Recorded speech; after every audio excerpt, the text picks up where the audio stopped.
Thank you, Soledad. It is fantastic to be a part of this celebration today and to bring you these three incredible people who are at the heart of Homeboy. We've got Thomas Vaso, who's the CEO of Homeboy Industries, Shirley Torres, the Chief Program Officer at Homeboy Industries, and Jose Arellano, who's the co-director of Case Management and Navigation at Homeboy Industries. Thanks to all three of you for being a part of this. Thank you for having us. I got to ask you, Shirley, you've been at Homeboy for 15 years now. And you've had so many important roles there, worked with so many people. The pictures behind you, I think, remind you of some of the people who've come through your doors. What does it mean to you to win this prize today, to hear this celebration for you today after all these years at Homeboys Industries? It's, first of all, just humbled by being recognized and awarded for our work. And mostly, for me, it's about honoring the courage and the heroes that walk through the door, folks who have experienced things that most of us could not survive, folks that when they get to come in and come into the sanctuary of Homeboy and connect with us, we peel back the layers and listen to them, we know that they're miracles. And so I think for me, this humanitarian award is really about celebrating the men and women who have, in so many ways, continued to have the courage to keep getting up, even after they've fallen, and who continue to be hungry for a better life. And we're just blessed to be at the crossroads to receive them, to honor their resiliency, and to help them on their pathway to a better life. Yeah, so much of what I hear about Homeboy and the language you're using, the language that Father Greg used, isn't necessarily the business language you might think when you hear something like industries. And I know, and we'll talk in a minute about the great social enterprise work you do, but hear language like really treating people like you want to be treated, about equality and respect. Father Greg talks about no one being disposable. What does that mean for you, Jose, given your work trying to manage the cases, to navigate people through the process as they re-enter the workforce coming out of prison? What's your take on what this language means, what the culture of Homeboy Industries really is? So like Shirley was saying, about honoring people's lives, I think what happens here more than anything that takes place is that we see people as if we're seeing them for the very first time. And we see people like by seeing the truth about their lives. And the truth about their lives is that they're worthy and they matter and they're important, no matter what they've been through or what they've done. And I think by us creating a space where that can take place, by us doing that and seeing that in others, we see that in ourselves, and we create, a better world by doing so. So for me, the culture of Homeboys is we offer a bunch of different resources, but above everything, what we offer here is a space where people can be seen for the very first time without, the things they've done or without the things they've been through.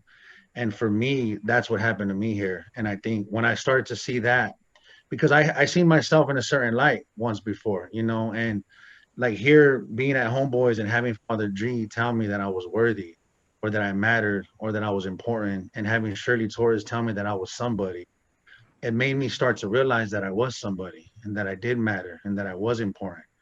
And my life began to shift because of that. And when that happened to me, I unconsciously wanted to create a space so that can happen to others. And I think it's like when we see the worth in others, we really are seeing our own worth, because we belong to each other. Tom, Homeboy Industries was a social enterprise, I think, before people even knew what that term meant. And you were bringing this ethos and this culture we've heard from Shirley and Jose to not just serve others, but to make them part of serving themselves and helping themselves. To tell us more about how this social enterprise model works for you at Homeboy.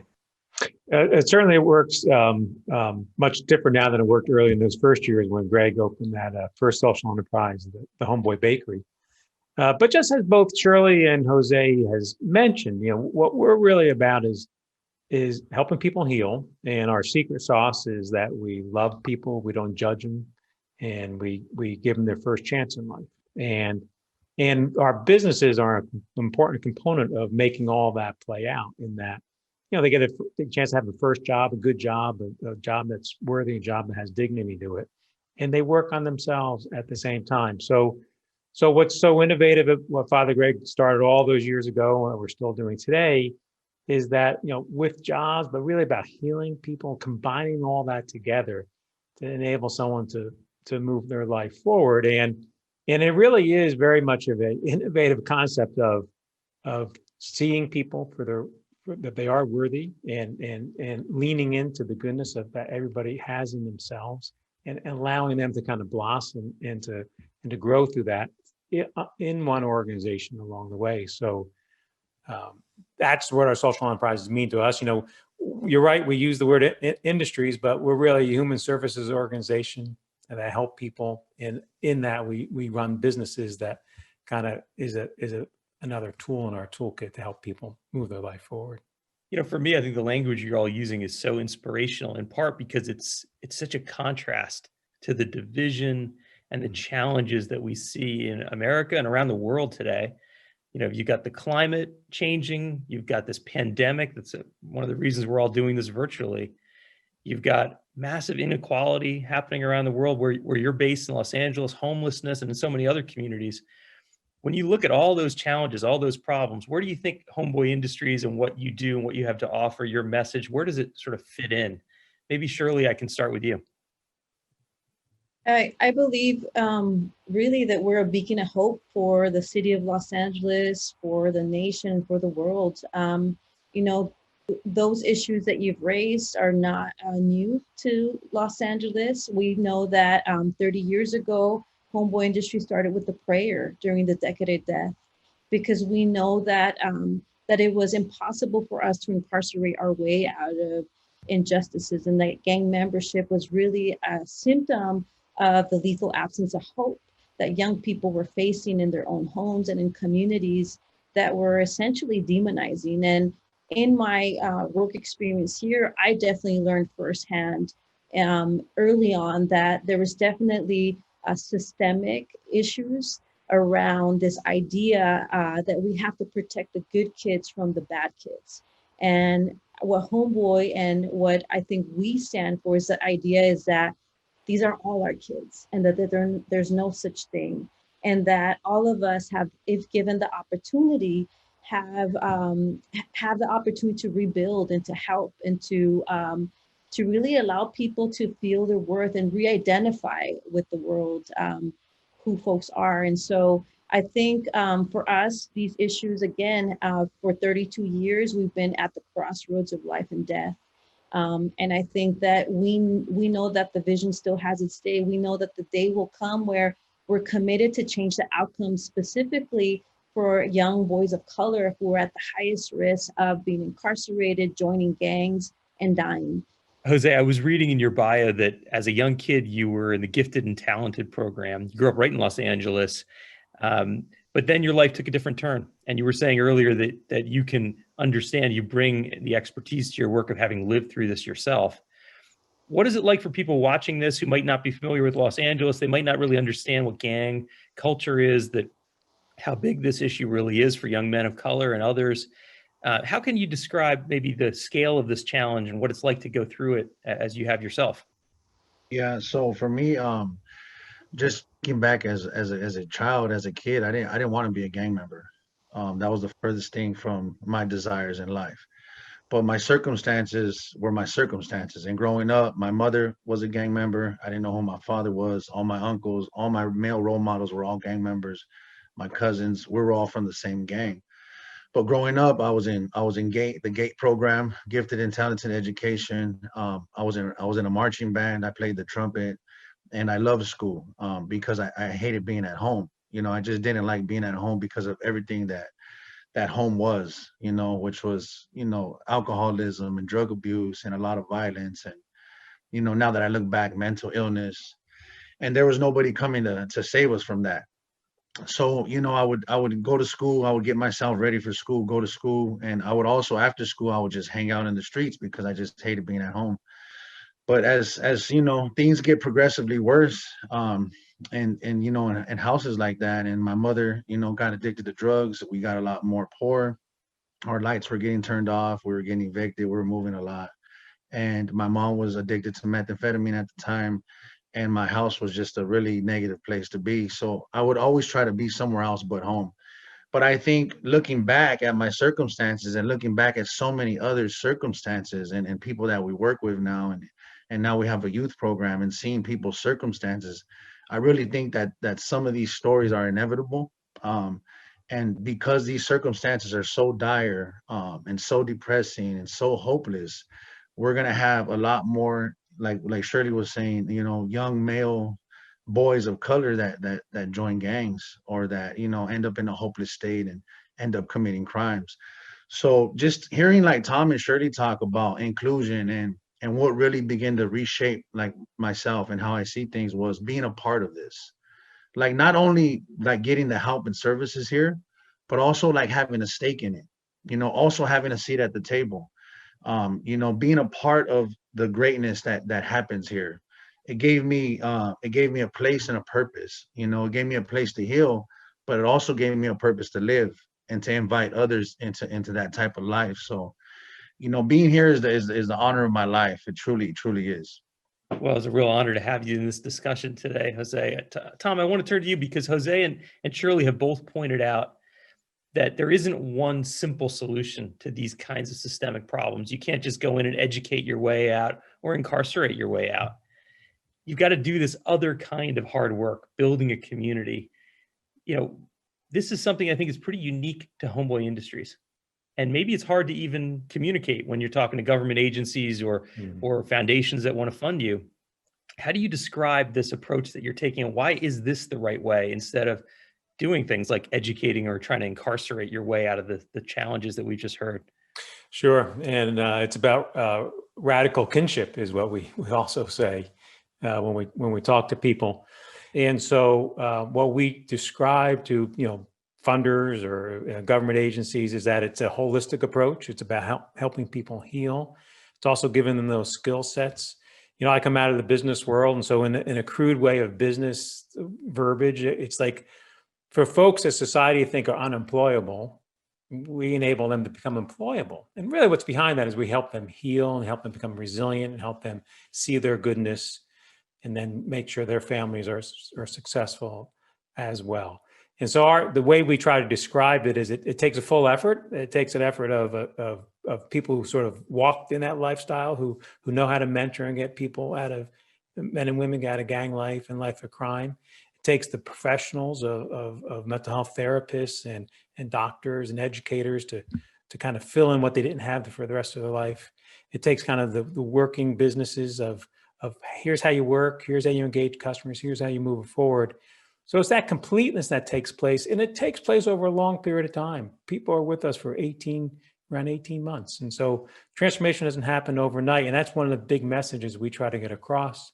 These are people who are coming out of prison or coming out of a gang. Is that right? Your reentry program, when you talk about 18 months? That's right. That's right. When they come into our program at Homeboy, and people walk through our doors, and they know they want to get out of that gang lifestyle. They don't know how.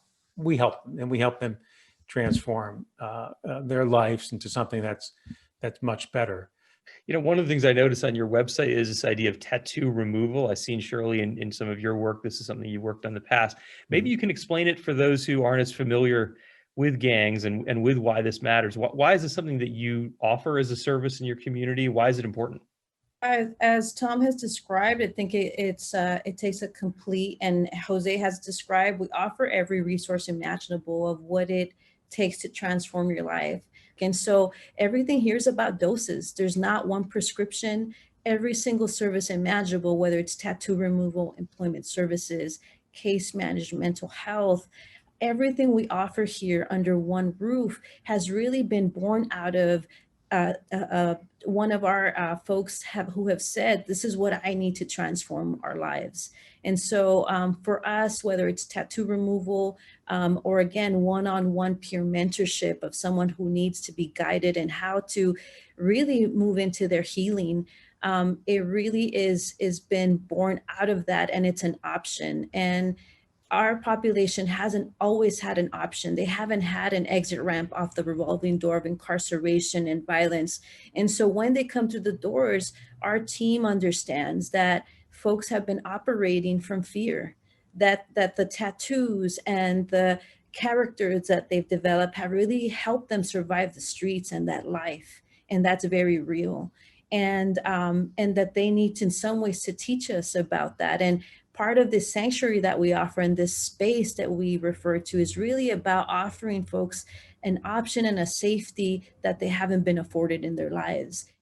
Let me go back to you for a second, Tom, because this idea of investing in one person at a time, it's so powerful.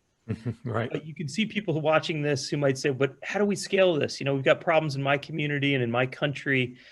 And this sounds like a great local solution. How do you, as a business person coming into this and seeing the tremendous need in your community, but much broader than that, how do you think about scaling a model of kinship, a model that sees the other person and focuses on their individual needs? How can that actually solve all the big problems in the world today?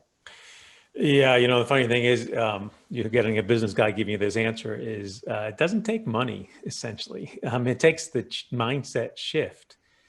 You know, what Father Greg started all these years ago was, and as Shirley mentioned and Jose mentioned, is seeing the individual. It's, as Greg would say, moving to the margins to be with people on the margins, and not just to be on the margins and tell the people on the margins, the poor, the demonized, how to change their life, but to be in relationship with them. And so fundamentally what works at Homeboy is that people forming relationships with each other, and that then moves their life forward. And so that doesn't take money. That just takes a mindset shift. It doesn't. So if there's another organization out there and they think they need to build all these programs and they bring all these volunteers in, and then all these volunteers will tell these young men how to change their life, that's not going to work. What's going to work is actually form a relationship with people who are in need, and that moves it forward. And now, without a doubt, you need that money for the mental health therapies, tattoo removal, the classes. You know, our society has enough money out there to do that. It's a mindset shift that how do you kind of collectively move that forward and treat people as individuals. And that may be a lot harder than getting the business model. You know, totally. Taking this idea of us and them and Right. really just blowing that up and saying, no, we're really in this together. Right. You got to create a culture where people can thrive. It's not about a meritocracy. It's not about earning their way forward. Create a culture where they can thrive, and achievements will happen, and people will change. Jose, I see you nodding along. Yeah, just hearing both of them speak about who we are. I would have never imagined the life that I have today if it wasn't for this place. From tattoo removal, I'll just give you that. I used to have my gang on me 9 times, tattooed on me 9 times. You can't even see it anymore. I've had so much tattoo removal. And that's a symbol of somebody chasing death. It wasn't, I didn't get tatted up to look cool. I got tatted up because I was so hopeless. I wanted other gang members to see my tattoo so they can potentially shoot me and kill me. And we were chasing death, right? In our communities, we're chasing death, and we're going to prison because we're so hopeless and committing crime and, you know, getting all tatted up. You see the individuals with tattoos on their face, and we at Homeboys know that that's a cry for help. We know that individuals chasing death.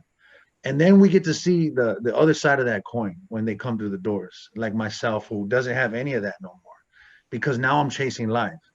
And as I'm chasing life, I want to invite as many others from our community to chase life and to thrive, as Tom was saying.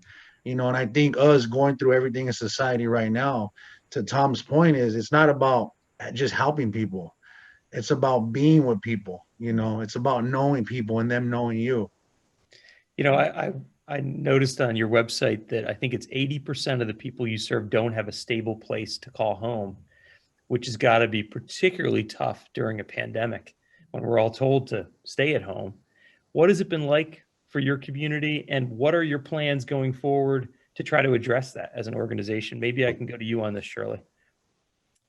I mean, I think this is the reason why we have kept hope alive during the pandemic and kept our doors open. We've been very blessed to have support, donor support, and men and women on the front lines who know what's at stake for folks that don't have a home, and they've rolled up their sleeves to strategically work with other partners, sober livings and places, so that we're able to afford these safety for folks.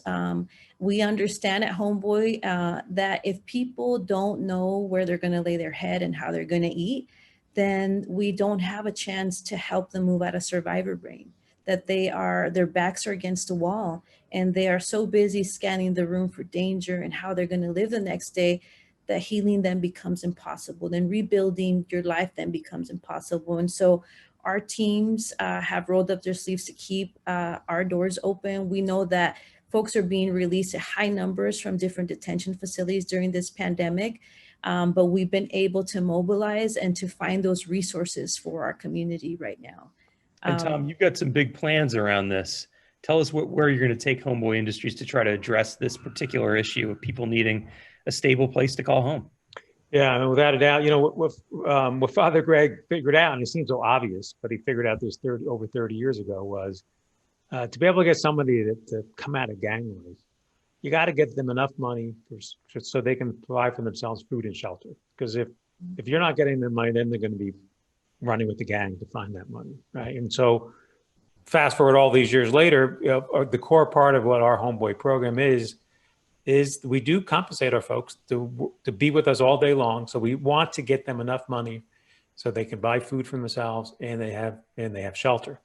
Problem in our community though, shelter costs, rent is very high. We want to get our folks out of their neighborhoods, out of their gang neighborhoods, so they can fully thrive along the way.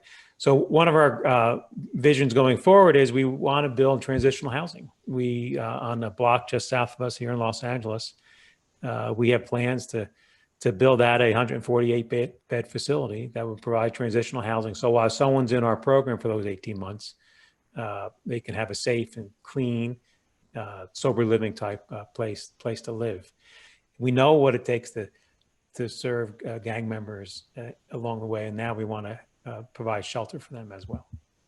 And let me ask Shirley and Jose, as we close out our conversation today, people watching this, they're probably, most of them, sitting at home in the middle of this pandemic. They're looking at the news and seeing a country, a world divided in many ways, so many challenges that are out there. You're working in some cases with people who have much greater challenges than any of us, and yet you're finding hope in this. What gives you hope that the future, that the work that you do can actually lead to this future we all want to see? For me, it's being here every day, and even through this pandemic. You guys spoke a little bit about the circumstances of this particular population, and just seeing people, our staff and our leadership and Father G himself be able to return and open our doors up to the capacity that we're open inspires the heck out of me. And it shows what's possible, because this particular population, when they asked us all to stay at home, some of them didn't have homes, and some of them, the homes that they did have were unsafe to even be at, the communities they lived in. And so for our staff and our leadership and Father G himself, and for us to be able to be here and open our doors and to see those same individuals that are in hopeless environments and some of them in hopeless states come through these doors every day to receive services, to work on our maintenance crews, to keep this building clean with honor and integrity, that inspires the heck out of me, and it gives me hope. Shirley, you grew up in this community. You've seen it change over the years. You know these challenges really personally, really well. You got these pictures behind you of people who've come through your doors. What gives you hope? For me, people give me hope. I think all of us hold a piece, and there's the slogan of none of us are well until all of us are well, and that's never been more true. I think there's an exquisite mutuality and a palpable love at Homeboy. But everyone, as long as you have a pulse, you have the opportunity to change the way people feel, to change the way people are seen. And one of the things that this community has taught me is that money is not the only currency, and that if we minimize distance, if we're connected, if we see each other, then together we have the opportunity to change the dynamics and build healthy communities and a healthy world. And I think Homeboy is a good example of that. So Tom, as we wrap up today, and as you think about this future, what gives you hope? One of the things that gives me hope and motivates me and inspires me is the men and women at Homeboy who have lived that lifestyle and have changed their lives. And now they become leaders. So Jose is one of our leaders. And we have so many people like Jose in our organization who have stepped forward and actually are running the organization. So that for us, our next 25 years is homeboys, or we want homeboys running homeboys. And that kind of tells you a lot that when you invest in folks, create a thriving organization, a thriving culture, people can grow and make their life dreams come true and then help that next generation. That's what inspires me and gives me hope. For Thomas Vaso, Shirley Torres, Jose Arellano, it is inspiring to listen to your expertise and the passion that you bring to this work. And on behalf of everybody who's watching this from around the world, congratulations on winning the Hilton Humanitarian Prize in this important 25th anniversary of the prize. You've given us all a lot to think about and some marching orders for action that we all need to take. Thank you. And back to you, Soledad.